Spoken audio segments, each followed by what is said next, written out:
Hey everybody, I'm cold, I'm in my basement, and I'm Ian Riccaboni, and I'm here to open wrestling stuff. So this time around we have the Pro Wrestling Crate. We're catching up. This is November's crate. It is Staff Favorites Volume 3.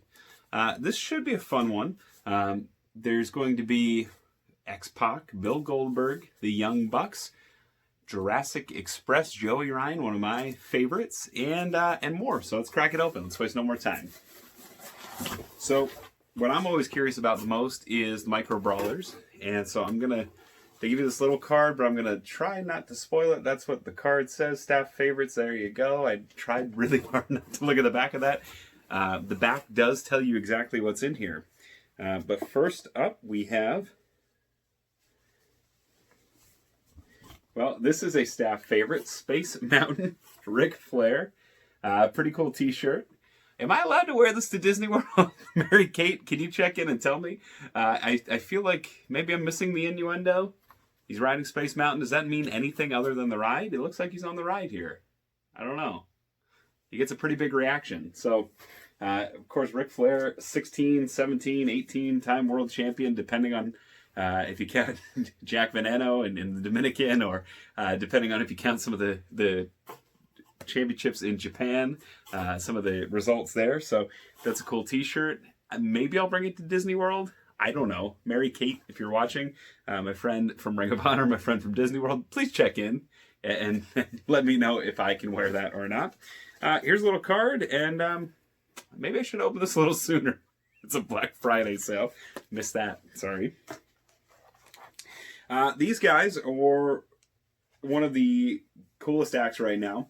I had the pleasure of calling the big man, Luchasaurus, a lot of his matches in Ring of Honor, when he was in Ring of Honor briefly in 2018, and even 2019 as well. Had him a couple times.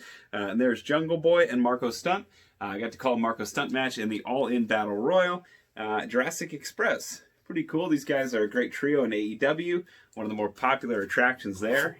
Gotta love them. I mean, they're great. Great asset to any card. Speaking of great assets, the micro brawler, usually one of the last things. It is not today.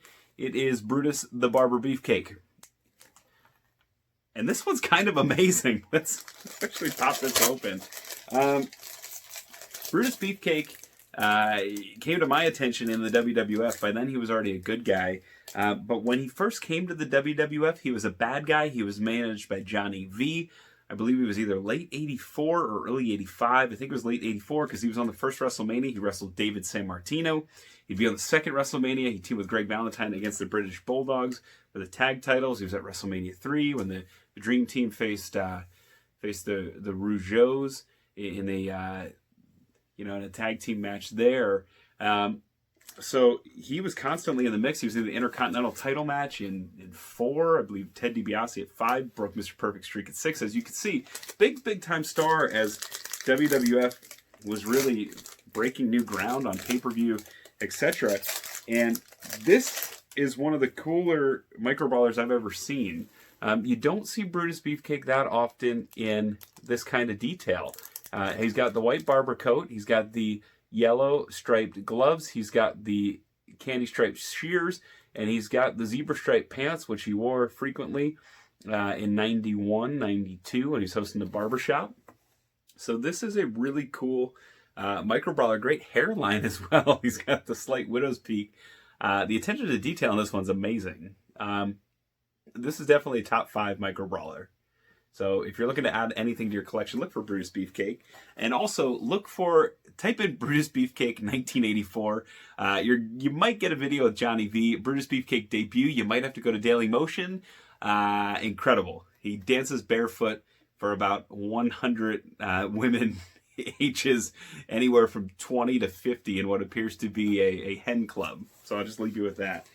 Brutus Beefcake, everybody. It is safe for work, and it's kind of hilarious. So we'll go from that to Young Bucks Stand Tall. All right. Nick and Matt, 2 of my favorite guys. Children's book. Of course, Colt put one out.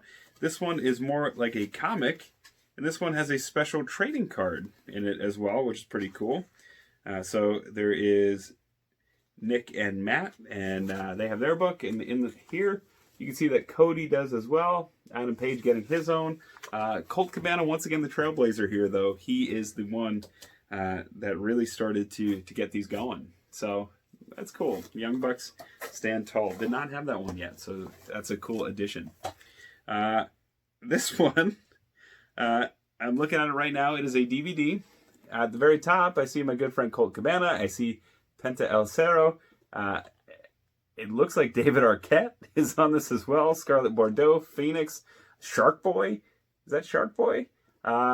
This is Joey Ryan's Penis Party.